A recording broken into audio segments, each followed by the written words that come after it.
మనకు రావాల్సినటువంటి వాటాని తెచ్చుకోలేకపోయినటువంటి అసమర్థుడు కేసీఆర్. మనకు కేటాయించినటువంటి నీటిని వాడుకోలేనటువంటి అసమర్థుడు కేసీఆర్. మన నీటి వాటాన్ని పెంచుకోవడానికి కావాల్సినటువంటి ప్రాజెక్టులు నిర్మించలేనటువంటి అసమర్థుడు కేసీఆర్.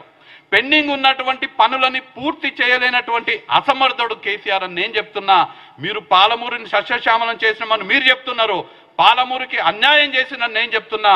మీరు కరెక్టో మేము కరెక్టో రా ప్రజాక్షేత్రంలో తేల్చుకుందాం.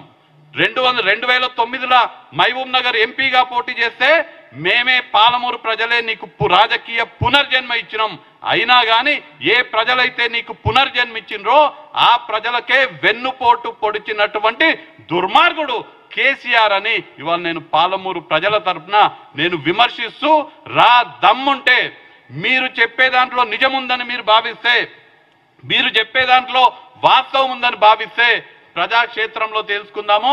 నేను ఇవాళ ఛాలెంజ్ చేస్తున్న కేసీఆర్ని, నేను కరెక్ట్ అని నేను చెప్తున్నా. కేసీఆరే పాలమూరుకి వెన్నుపోట పొడిచిండు, కేసీఆర్ పాలమూరు పైన పగ సాధించిండు. మేము ఇవాళ పాలమూరుకి న్యాయం చేస్తున్నాము. వచ్చినటువంటి అధికారంలోకి వచ్చినటువంటి 3 నెలల్లోనే మక్తల్, నారాయణపేట్, కొడంగల్ ఎత్తిపోతల పథకం మా పర్ణికారెడ్డి గారి నియోజకవర్గమైనటువంటి నారాయణపేటతో సహా 1,30,000 ఎకరాలకు నీళ్లు ఇచ్చేటువంటి ఆ పథకాన్ని రేవంత్ రెడ్డి గారు మా ప్రభుత్వంలో ప్రారంభించడం జరిగింది. మీరు కరెక్టా? మీరు చెప్పింది కరెక్టా? నేను చెప్పింది కరెక్టా? పాలమూరు ప్రజాక్షేత్రంలో తేల్చుకుందాము.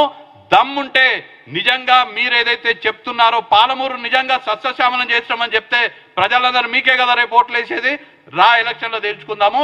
దమ్ముంటే కేసీఆర్ మహబూబ్ నగర్ పార్లమెంట్ స్థానం నుంచి పోటీ చేయాలని నేను సవాల్ చేస్తున్నా.